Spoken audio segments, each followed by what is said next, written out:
¿qué es lo que estamos viendo con una introducción más bien general y después pasamos entonces a la economía internacional? ¿Qué es lo que estamos viendo en el escenario internacional? Básicamente, señales de una rotación o un cambio en la composición del crecimiento mundial. ¿Qué es lo que observamos hoy día? Un mejor desempeño particularmente en Estados Unidos y en Japón.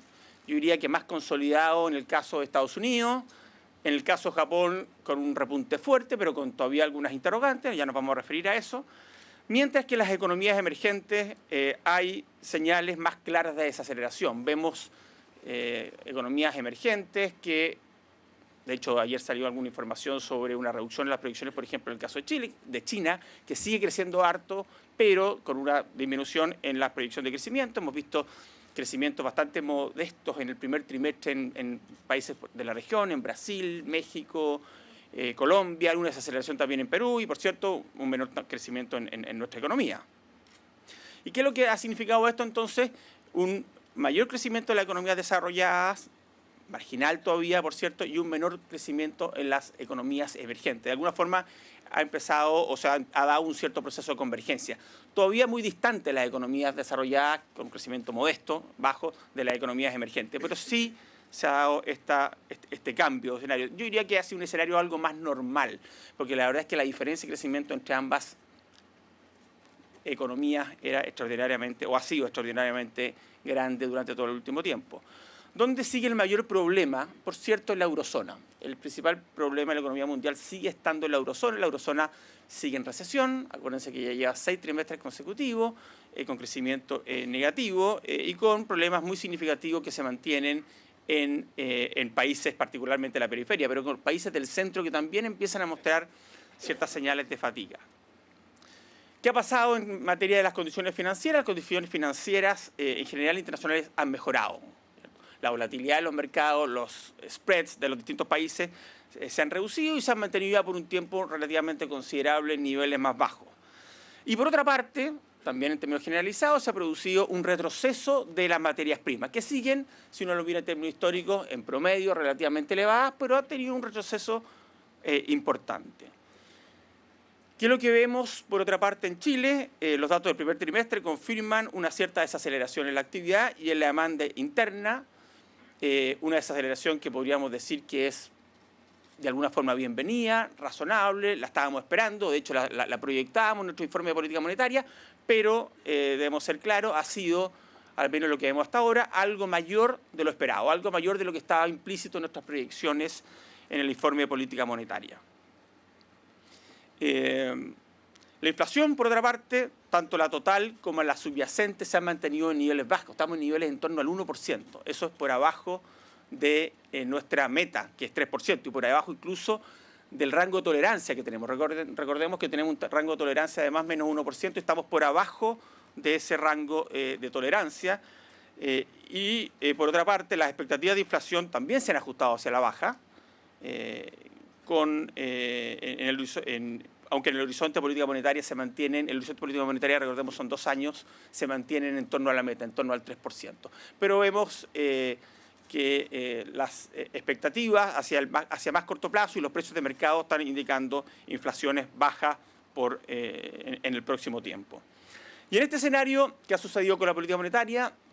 Se ha mantenido la tasa de política monetaria en 5% ya desde enero del año pasado. Llevamos varios meses, muchos meses con una política monetaria que ha mantenido la tasa de interés en 5%. También me voy a referir a todos estos temas hacia adelante. ¿Qué es lo que pasaba entonces en la economía internacional? En Estados Unidos la economía muestra cierto repunte, ahí está con azul, la economía norteamericana muestra un cierto repunte. Y si bien la cifra del primer trimestre estuvo algo por abajo de lo anticipado por el mercado, recordemos que fue 2,5%, destacó el crecimiento del consumo privado y de la inversión bruta. Japón tuvo también un mejor desempeño económico en el margen, ahí lo vemos en la línea verde, ha tenido un repunte importante en materia de crecimiento económico. Japón se asocia a las políticas del nuevo gobierno, las políticas expansivas, muy expansivas en lo monetario, recordemos, también expansivas en lo fiscal. Hay que tener cuidado porque la verdad es que estas políticas se empiezan a producir en el primer trimestre de este año y el repunte viene un poco antes. Entonces, la asociación entre ambas cosas puede no ser del todo correcto, si bien había una cierta expectativa en esta materia. En el caso de japonés, a diferencia del caso norteamericano, hay más dudas. ¿Y por qué hay más dudas? Bueno, porque de partida es una recuperación reciente y estaría basada en políticas extraordinariamente expansivas para las cuales no hay demasiado espacio hacia adelante. Es decir, Japón está haciendo una apuesta fuerte por una recuperación rápida que le permita empezar a reducir en particular el impulso fiscal. Recordemos que Japón tiene una deuda pública en torno al 200% del producto. La eurozona, por otra parte, que es la línea roja ahí, continúa en recesión. Y destacó aquí que el crecimiento en el primer trimestre de Alemania y Francia estuvo por debajo de lo esperado por el mercado. En tanto, la periferia estuvo en línea con lo esperado del mercado. En todo caso, lo esperado por el mercado era relativamente negativo. Entonces, ¿qué es lo que vemos claramente? Un mejoramiento en Estados Unidos, un mejoramiento también en el caso japonés, aunque con algunas dudas respecto a la sostenibilidad de esto, y una situación que sigue siendo muy débil en la eurozona y en Europa en términos generales. ¿Qué ha pasado por otra parte de la economía emergente? La heterogeneidad entre el desempeño de las regiones se ha ido atenuando, ha ido reduciéndose. Y cada vez más países dan cuenta de signos de desaceleración. Vemos, por ejemplo, que en el 2010, en las economías emergentes, ahí tenemos Asia emergente, América Latina, los socios comerciales de Chile, los países emergentes en términos generales y los exportadores de productos básicos, la diferencia entre el crecimiento entre las distintas zonas era relativamente elevado. Esa diferencia se ha ido, a la medida que pasa el tiempo, se ha ido achicando, ¿cierto? Y hoy día es bastante menor la diferencia entre los que más crecen y los que menos crecen. Se ha ido, en el fondo, países emergentes con alto crecimiento han ido desacelerándose. Ya hablaba recientemente del caso de algunos países de América Latina, de lo que ha sucedido en China, que si bien sigue creciendo a tasas elevadas, ha ido reduciendo la tasa de crecimiento respecto a lo que tenía hace unos años atrás. Las expectativas, por otro lado, para el sector manufacturero, los PMI, dan cuenta que las tendencias de crecimiento mundial en general debieran seguir aproximadamente el curso actual, con Estados Unidos y Japón en una fase de expansión y un escenario recesivo que se mantendría en el caso de la eurozona. La eurozona es la que está con rojo, la línea de más abajo. ¿Qué ha sucedido en tanto en políticas monetarias? Bueno, lo que vemos en el panel de la izquierda de este gráfico es la fuerte expansión que han tenido los balances de los bancos centrales desde la crisis internacional, desde la crisis que se desgatilla el 2008, 2009, 2008 con la caída de Lehman Brothers, después con la recesión internacional, etc. La fuerte expansión de los balances de los bancos centrales. Observamos aquí en la punta los bancos centrales de Estados Unidos y Inglaterra con un crecimiento de sus balances. Estos son los activos, con un crecimiento de sus activos que se ha multiplicado por 3,5 veces. Eso dice relación, por cierto, con la compra de activos que están haciendo estos países en forma significativa, los famosos QE, los relajamientos cuantitativos, las compras de bonos de gobierno y de otros activos en el caso de otros países, que han hecho multiplicarse fuertemente los balances de los bancos centrales, una política monetaria ultra expansiva, no solamente de tasa cero, sino que además de relajamiento cuantitativo. Y en el caso de los otros países que están aquí, que son Japón y la eurozona, el crecimiento es menor, pero igual es muy, muy significativo. De hecho, en el caso japonés, dado los programas que han anunciado recientemente, va a seguir una trayectoria muy fuertemente hacia arriba.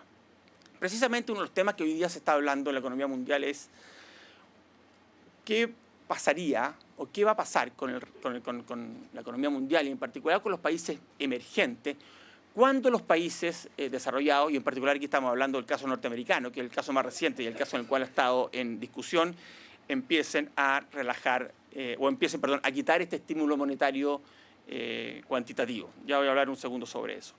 Y por otro lado, tenemos en el gráfico de la derecha, ¿cierto?, la tasa de política monetaria en una serie de países seleccionados. ¿Y qué es lo que observamos? Vemos que la gran mayoría de los países han tenido reducciones en su tasa de interés, han hecho políticas monetarias más expansivas, precisamente debido a esta desaceleración que se ha ido produciendo en la economía mundial, a la baja inflación que hoy observamos y en algunos casos directamente por las apreciaciones cambiarias, como por ejemplo en el caso de Israel o en el caso de Australia, que ponen claramente en sus comunicados de política monetaria que su política monetaria más expansiva está al menos en parte relacionado con la apreciación cambiaria que han sufrido y la necesidad de reducir los flujos de capital. La diferencia, por cierto, en este grupo, la marca Brasil, ahí no está puesto todavía, pero ayer en la noche, ¿cierto? El Banco Central de Brasil sube nuevamente 50 puntos base su tasa de interés a 8%. Y marca una diferencia entonces con el resto de los países que vemos ahí una baja generalizada de las tasas de interés. A todo esto el caso de Brasil es interesante, una economía que está creciendo poco. El año pasado creció, acuérdense, en torno al 1%. El primer trimestre de este año fue algo, trimestre anualizado algo más alto, pero igual con un crecimiento relativamente débil, pero donde la inflación está subiendo bastante. Y eso ha significado que han tenido que subir ya 2 veces con la de ayer su tasa de interés. Recientemente, las mejores perspectivas de crecimiento para Estados Unidos han redundado en un alza de la tasa de interés de largo plazo en ese país. Ahí lo vemos en la línea azul, el incremento que ha tenido, ¿cierto?, la tasa de interés de los bonos del Tesoro a 10 años y los bonos del Tesoro en términos generales en el caso norteamericano. El eventual retiro o inicio del retiro de estímulo monetario de la Reserva Federal puede plantear desafíos importantes para el resto del mundo. Yo creo que este es un tema que es importante que tengamos presente. Es un tema que hoy día se está discutiendo en todas partes, que es parte importante de los foros que hay sobre economía en relación a lo que está sucediendo en el mundo. ¿Y por qué? Porque después de largos años de tasas de interés cero, de estímulo monetario muy fuerte en los países desarrollados, por primera vez en el caso de Estados Unidos, no en el caso de Europa ni tampoco en el caso de Japón, pero por primera vez en el caso de Estados Unidos, mal que mal, Estados Unidos es la economía más grande del mundo, se ha empezado a hablar abiertamente del inicio del retiro del estímulo monetario. Y eso tiene mucha relevancia.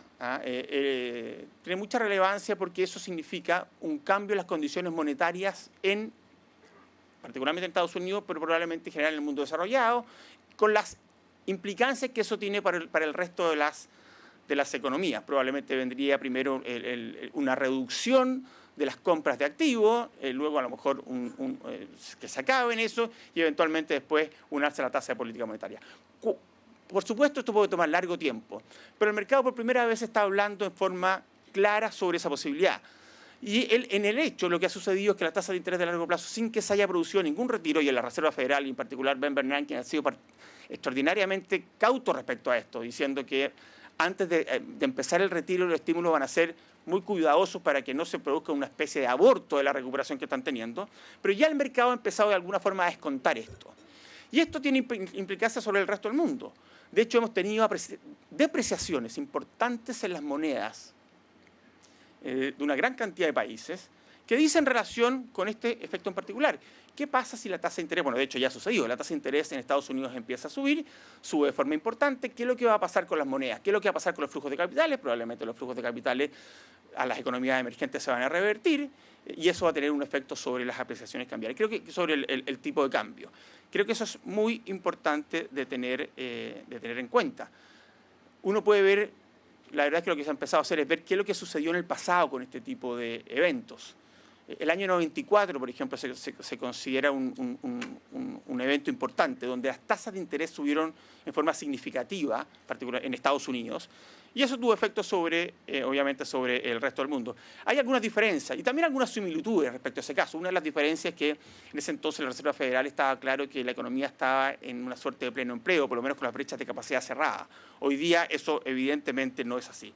Pero insisto, digamos, creo que es importante estar preparado para esto, porque esto tiene efectos sobre las condiciones monetarias internacionales, sobre las paridades cambiarias, los tipos de cambio, y en particular produce más bien una depreciación de las monedas. Y también sobre los precios de los commodities, que también a su vez tienen efectos sobre las paridades. Este es un tema que va a estar presente por bastante tiempo, así como ha estado presente por bastante tiempo la política monetaria ultra expansiva en el mundo desarrollado. Una vez que esto se empieza a revertir, e insisto, digamos, puede tomar algún tiempo, cuando esto se empieza a revertir va a ser, y de hecho ya está siendo, un tema de preocupación, de discusión, para ver qué es lo que sucede. Desde mi perspectiva en particular, creo que debiera ser un escenario bienvenido, particularmente para aquellas economías que están preparadas para esto, para aquellas economías que han ahorrado en los términos de, digamos, las vacas gordas, de precio de commodities altos, de condiciones financieras internacionales extraordinariamente favorables. No obstante, aún así, sí uno esperaría efectos sobre al menos los tipos de cambio. ¿Y por qué digo que además es positiva? Porque de alguna forma muestra... Hay dos posibilidades, la verdad es que hay una positiva y una negativa al respecto a esto. La posibilidad negativa sería que simplemente esto estuviera reflejando una perspectiva de mayor inflación en Estados Unidos. Si eso fuera así, naturalmente estamos ante un escenario negativo, ¿cierto? Un aumento del costo de financiamiento, no producido por una recuperación de la actividad, sino que simplemente por expectativas de mayor inflación. El escenario positivo es que esto sea reflejo de una recuperación, lo que ha sido hasta ahora, y no de mayores expectativas de inflación. Eso evidentemente tiene efectos positivos sobre el resto del mundo. Pero bueno, insisto, este es un tema que nos va a estar acompañando por un tiempo importante y que tiene relevancia y que debemos internalizar en términos de nuestras decisiones. Es probable que esto indique, ¿cierto?, el inicio del término, pongamos de una forma, de un ciclo, de un ciclo financiero internacional muy favorable y de un ciclo también de precios de commodities extraordinariamente favorable. El premio por riesgo en los países emergentes en general se ha mantenido. Los mercados financieros internacionales han mostrado una relativa mayor tranquilidad en el último tiempo, con premios por riesgo sin grandes cambios en los últimos meses. Y en el último mes, y por las razones que le decía previamente, también por la baja en los commodities, etcétera, el dólar se ha apreciado marcadamente a nivel internacional. Ahí vemos distintos países. Está Chile con la línea azul, está Brasil, ¿cierto?, con la verde. Hay un caso interesante, que es el caso de Australia. Australia es un país que está ahí, digamos, que ha tenido una depreciación importante. Australia es un país básicamente productor y exportador de recursos naturales, por lo menos que tiene una gran intensidad de eso. Y precisamente la caída en esos precios, el aumento de las tasas en Estados Unidos, han producido una depreciación importante del dólar australiano en el último tiempo. Después, obviamente, de una depreciación muy fuerte. Si de hecho, Australia es los países que más, Australia y Nueva Zelanda, son dos de los países que más se habían apreciado previamente. ¿Qué ha pasado en tanto con el precio de las materias primas? Las expectativas, por un lado, de una menor demanda, particularmente por una desaceleración en el caso de China, junto con la reciente apreciación del dólar, han contribuido a reducir el precio de las materias primas. A su vez, tenemos que tener claro que esta reducción del precio de las materias primas significa menores términos de intercambio para los países emergentes, y eso va a traducirse en una menor exportación en dólares de estas materias primas. Tenemos ahí bajas de precio, obviamente con algún rebote, con alguna volatilidad de los productos agrícolas, cobre y el petróleo. Entonces, ¿qué podemos decir de la economía internacional? Yo creo que vemos dos puntos importantes. Uno, una recuperación modesta todavía, inicial, falta que se consolide en el caso norteamericano, una recuperación todavía más transitoria en el caso japonés, mucha debilidad en Europa. Elemento importante a tener en cuenta, el posible inicio del retiro del estímulo monetario en Estados Unidos, con todos los efectos que eso tiene sobre las tasas de interés internacional, sobre el precio de las materias primas, sobre los tipos de cambio. Vamos al escenario interno. El primer trimestre, el crecimiento del PIB y la demanda interna estuvieron por abajo de lo esperado. Tenemos ahí el crecimiento del PIB, que está en azul, el PIB sin recursos naturales, que está en rojo, que creció algo menos, ya voy a hablar un poco de eso, y la demanda interna, que también tuvo una desaceleración en la línea verde. Los números cuáles fueron, básicamente un 6,8% de la demanda interna, todavía un crecimiento elevado, pero menor que el que venía mostrando hacia finales del año pasado. El producto un 4,1%, también un crecimiento menor que el que venía mostrando durante el segundo semestre del año pasado, pero no solamente eso, sino que también menor a lo esperado ambas cosas. Entonces tenemos una desaceleración, que uno puede decir una desaceleración en parte esperada, un poquito más allá que lo esperado, probablemente un poquito más allá que lo proyectado, todavía puntual, pero desaceleración al fin y al cabo. Si uno lo ve sectorialmente, básicamente la desaceleración del primer trimestre se explica por los sectores que son distintos de recursos naturales. Obviamente que dentro de esos sectores hay heterogeneidad, ¿okay? Pero vemos una desaceleración clara, y ahí están los distintos sectores, ¿cierto?, en construcción, en comercio, industria manufacturera. Algunos de estos sectores, siguen creciendo a tasas elevadas, ¿cierto? Y particularmente ahí me refiero al comercio. Pero son tasas menores a las que venían exhibiendo previamente. El sector minero, por otra parte, el primer trimestre tuvo un crecimiento particularmente elevado, subió cerca de 8% durante el primer trimestre.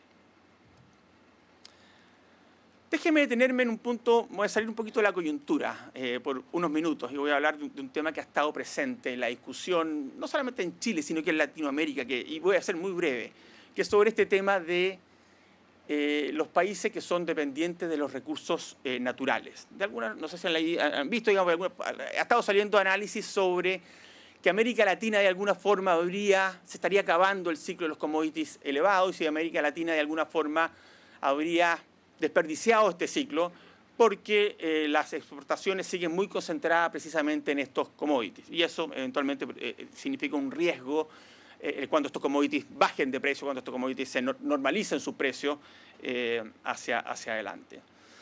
Ahí yo creo que hay que ser bastante cuidadoso en el análisis. Por cierto, si los países de América Latina, y Chile incluido, han malgastado o no han malgastado este ciclo, la respuesta probablemente es heterogénea o depende del país, ¿cierto? Hay países que tienen políticas que son, yo diría, adecuadas para enfrentar estos ciclos, ¿cierto?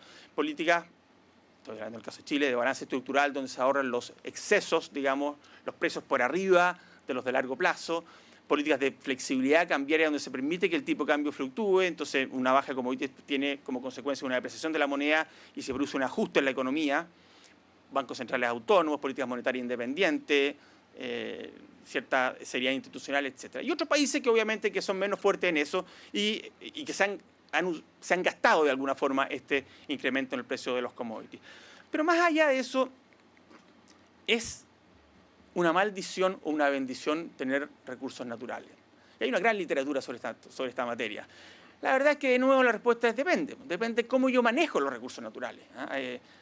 En un famoso artículo hace ya varios años atrás, Jeff Sachs y Andy Warner escribieron sobre la maldición de los recursos naturales y ellos básicamente se referían al caso venezolano. Directamente hablaban del caso venezolano donde el petróleo produjo una serie de problemas en la economía y la economía se estancó por muchos años. ¿Okay?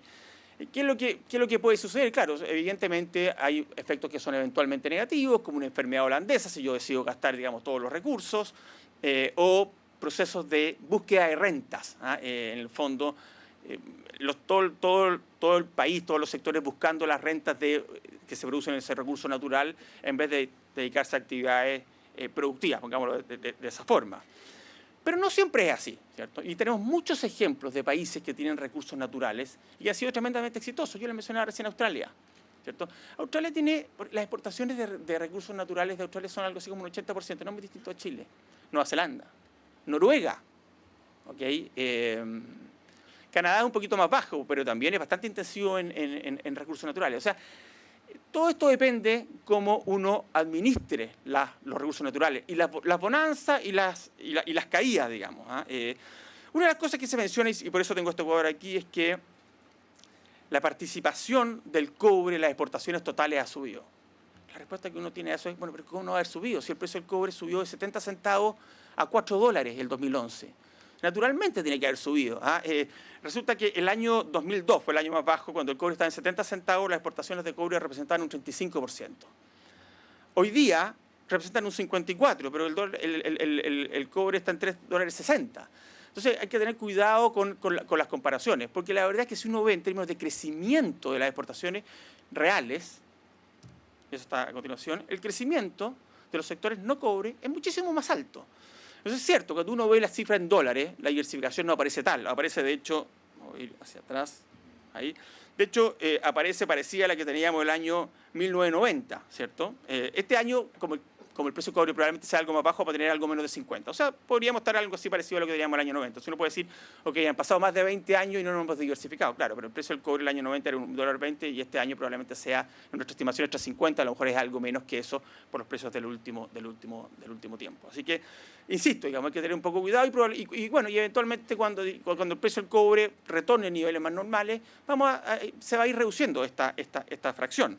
Como les decía, si uno mira en términos reales, crecimientos reales de la cantidad exportada, De hecho, el que menos ha crecido es el cobre, que está ahí en la línea roja. Y ojo, que en los 90 tuvo un crecimiento relativamente importante. En los 2000, precisamente, en el boom es donde el crecimiento ha sido menor. Ustedes ven en todo este tiempo, en todo este periodo aquí, digamos, la actividad, en términos de las exportaciones de cobre no han cambiado mayormente o han subido muy marginalmente.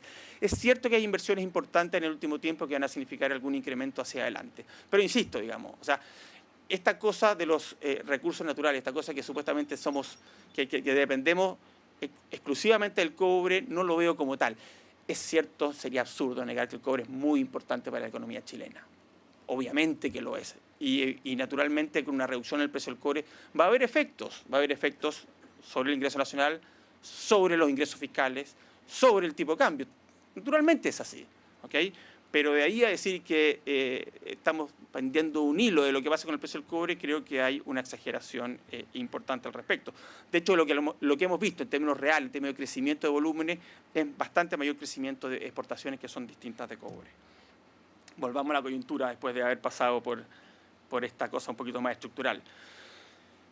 Decíamos que hay un menor crecimiento de la actividad y de la demanda interna. El menor crecimiento de la demanda interna, en particular, se asocia con menor crecimiento de la inversión. Y eso lo vemos en el gráfico de la izquierda, donde hay una desaceleración en el crecimiento de la inversión, particularmente en maquinaria y equipos.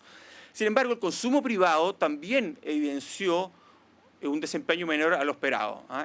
Con todo, si vemos en el gráfico de la derecha, el consumo de bienes durables mantiene se ha mantenido bastante dinámico, sigue con un crecimiento bastante elevado. Cuando vemos las perspectivas para la inversión hacia adelante, en general se han ajustado hacia la baja. Lo que observamos, insisto, entonces en la demanda interna es un ajuste hacia la baja de la inversión que estaba creciendo por lo demás, acuérdense, a cifras de 2 dígitos. Así que era natural una cierta desaceleración. Pero también eso da cuenta, en términos de las perspectivas, de la postergación y suspensión de algunos proyectos mineros y energéticos. Los indicadores coyunturales del sector construcción también dan despachos, etcétera, dan cuenta de una cierta desaceleración en la actividad económica. ¿Qué es lo que nos muestra este gráfico que está aquí? Nos muestra dos cosas que son importantes. Estas son las inversiones pasadas, digamos, y esperadas hasta el 2016 de la Corporación de Bienes de Capital. Nos muestra dos cosas. Primero que nada, que el ciclo de inversión fuerte de alguna forma está teniendo su pic durante este año y el próximo año. ¿Okay? Que de alguna forma estaríamos llegando al pic de este ciclo de fuerte inversión, particularmente liderado por estos proyectos mineros, en forma más específica, que estaría llegando a su fin y hacia adelante debiéramos ver una reducción. Si bien en niveles altos, una reducción. ¿Qué es lo segundo que muestra este gráfico?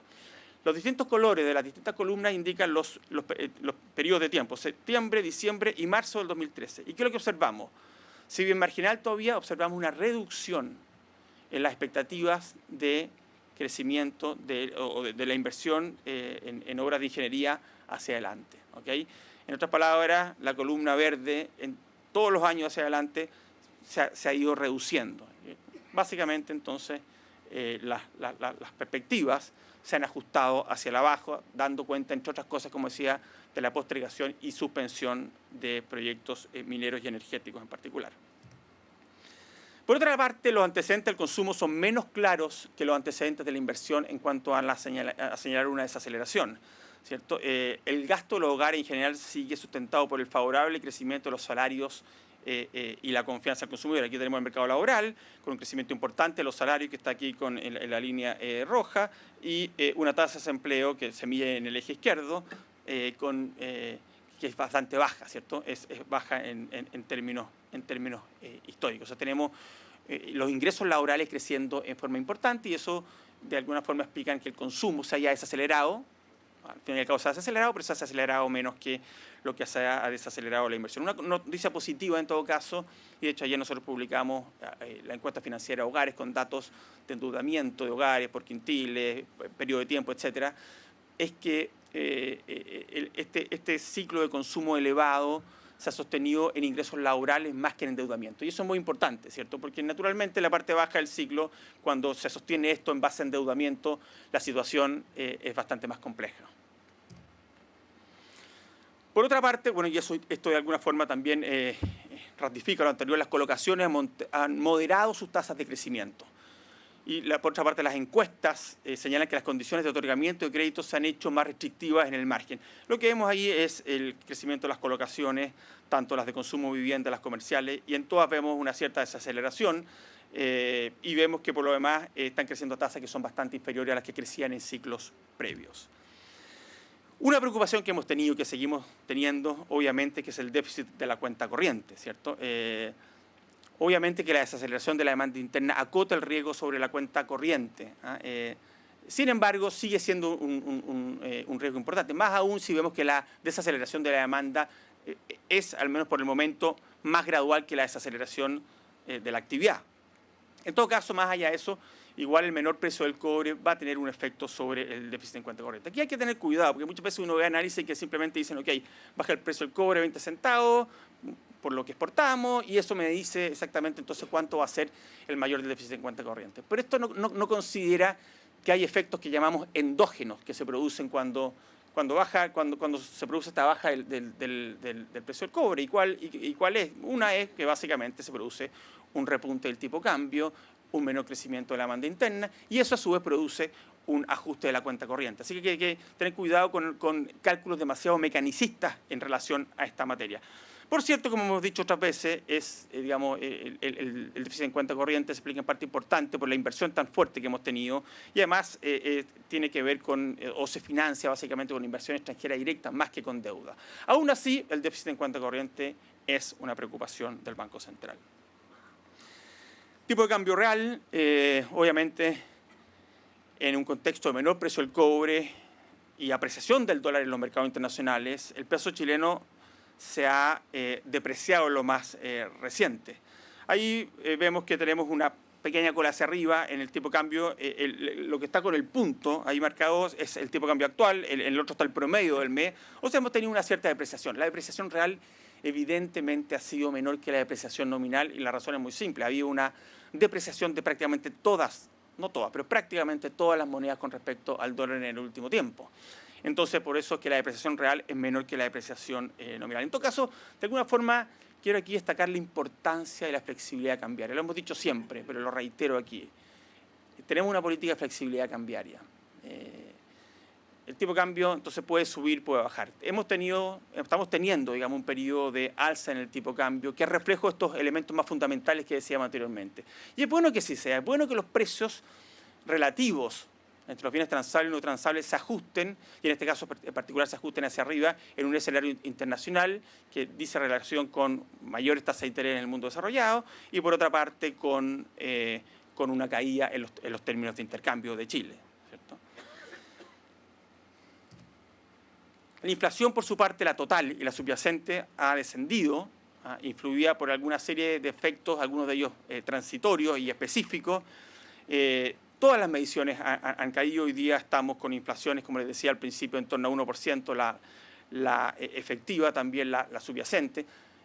Si sacamos, lo he hecho otras veces, si sacamos aquellos elementos, particularmente el vestuario, que ha sido de alguna forma cuestionado y que ya el INE nos ha dicho que va a ser un cambio de metodología, la tendencia no cambia y las diferencias son menores respecto a la medición total de inflación y por lo tanto tampoco tiene ningún efecto sobre la política monetaria. Ya me referí en otras oportunidades respecto a eso, respecto a que este es un tema metodológico que por lo demás se da en todas partes del mundo, no solamente en países emergentes, en países desarrollados hay grandes discusiones respecto a estos temas porque son temas que no son fáciles de medir cuando, por ejemplo, hay cambios de calidad, de temporada, etc. En todo caso, el INE ha hecho lo que tiene que hacer y nos ha anunciado que a partir de julio va a cambiar la metodología en el caso de vestuario, lo que me parece muy positivo.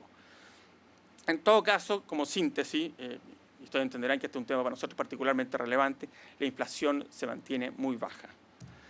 Las expectativas de inflación, por otro lado, también se han ajustado algo hacia la baja. A 2 años plazo las encuestas se mantienen en 3%, pero las expectativas que se extraen de los precios financieros están en torno al 2,5, 2,7%. A 2 años plazo me refiero, en el corto plazo más bajo que eso.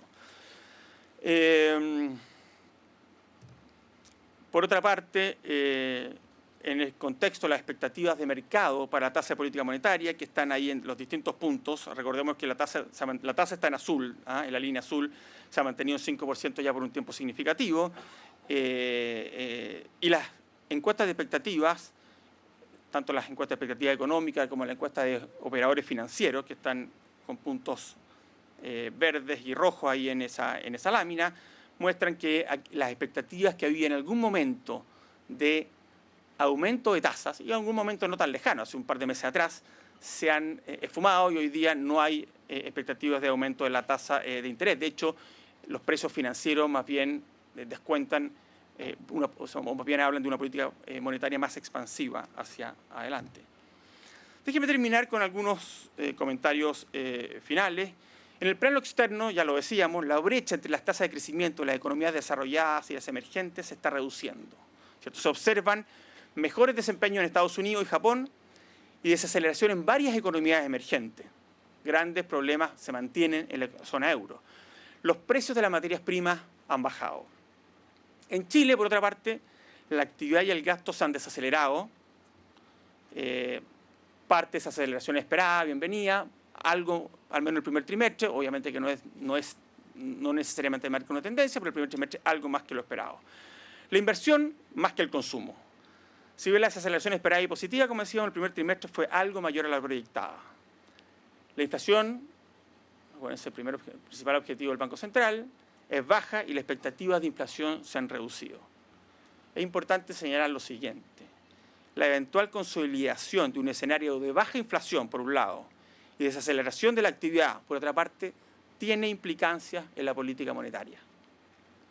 La tasa de política monetaria está en rangos considerados neutrales hoy día, aunque su nivel actual, como lo mostrábamos en una lámina previamente, es elevado en comparación con el resto del mundo.